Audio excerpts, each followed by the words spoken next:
En esta última práctica del curso veremos el análisis raster, que es equivalente a lo que hacíamos en geoproceso. Este proceso se llama álgebra de mapas y es el conjunto de técnicas y procedimientos que operan sobre una o varias capas de formato raster y que nos permiten obtener nueva información. Generalmente creamos una nueva capa. Es equivalente, como decíamos, a lo que en formato vectorial se llama geoproceso. ¿Cómo se codifican las variables en el formato raster? Aquí tenemos el ejemplo a la izquierda de cómo se genera el valor de cada celda en una variable cuantitativa y al caso de la derecha de una variable cualitativa como tipo de suelo. Existen 4 tipos de funciones en raster. La primera función es la función local, que le da un valor en cada celda de la capa resultante. Este valor depende solamente del valor que se tiene en la misma celda en la capa de partida. Es decir, tenemos una capa de entrada y ese valor va a generar un valor para esa misma celda en la capa resultante. Generalmente son operaciones matemáticas, volver a clasificar, superponer, enmascarar. Y tenemos algunos operadores. Podemos aplicar operadores aritméticos que son suma, resta, multiplicación, división, hacer alguna raíz cuadrada, potencia. Podemos utilizar operadores lógicos como AND, OR, NOT o SOR, que ya habíamos visto en vectorial. Podemos hacer operadores relacionales que determine valores mayores, menores, mayor igual, menor igual, o valores que son diferentes de, o la no igualdad. Podemos sacar también funciones trigonométricas como seno, coseno, tangente y también podemos poner condiciones como veíamos en el caso de vectorial con case. Es decir, le damos una instrucción al programa. Para el ejemplo de la función local vamos a calcular el índice de diferencia de vegetación, que determina que mientras el valor se aproxima más a 1 es una vegetación sana y al acercarse a 0 es una zona sin vegetación. Como podemos ver, esta es la fórmula matemática que dice banda de infrarrojo menos la banda de rojo dividido para banda de infrarrojo más la banda de rojo. ¿Cuáles son las capas que vamos a utilizar? Son estas dos capas raster, B5 y B4, para la zona de Morgantown. Vamos a nuestro QGIS y agregamos las capas. Morgantown B4 y Morgantown B5. Estas fueron obtenidas con Landsat.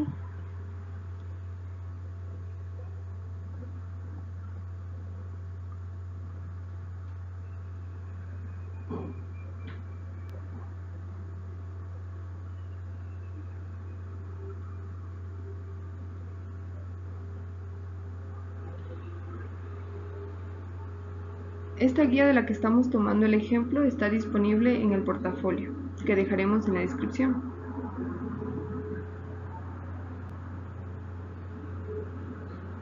Tratamos de memorizar esta fórmula que ocuparemos y vamos a nuestro QGIS.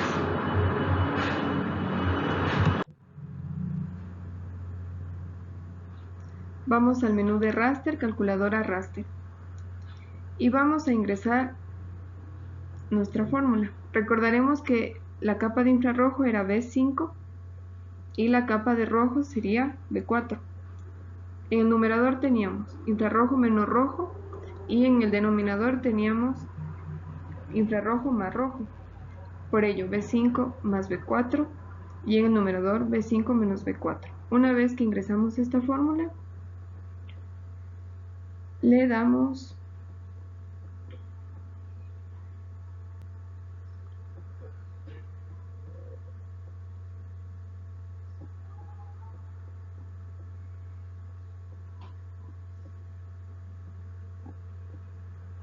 la opción de configurar la salida, dónde vamos a guardar y con qué nombre lo vamos a guardar. En este caso vamos a guardarlo como NDVB Morgantown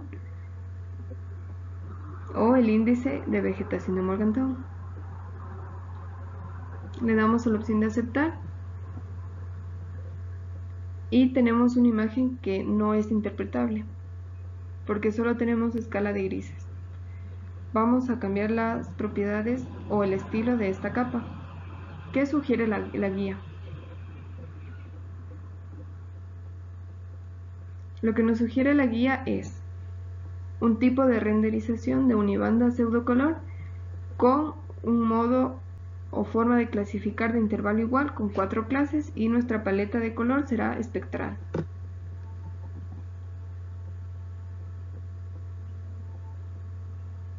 Vamos, clic derecho, propiedades, en la capa raster que obtuvimos del índice, tipo de renderización, pseudocolor, nuestra paleta espectral y el modo de clasificarlo a intervalo igual con 4 clases. Damos a la opción de clasificar y ya vemos nuestras 4 categorías con cada color. Aceptamos este cambio y ahora sí podemos decir que las zonas de azul tienen mayor vegetación, mientras que las rojas son zonas con el índice mucho más bajo, que por la forma que podemos ver concluimos que pueden ser cuerpos de agua. El siguiente tipo de función que tenemos en capa raster o en análisis raster es la función focal. Lo que hace esta función es que el valor que obtenemos está definido por la misma celda en la capa de entrada y por las que están situadas cerca, en un entorno definido. Esto es muy utilizado para generar estadísticas, para hacer filtros sobre imágenes, para analizar la pendiente, la orientación de un terreno, el sombreado y el análisis de visibilidad o distancia. O sea, qué tan visible es una zona.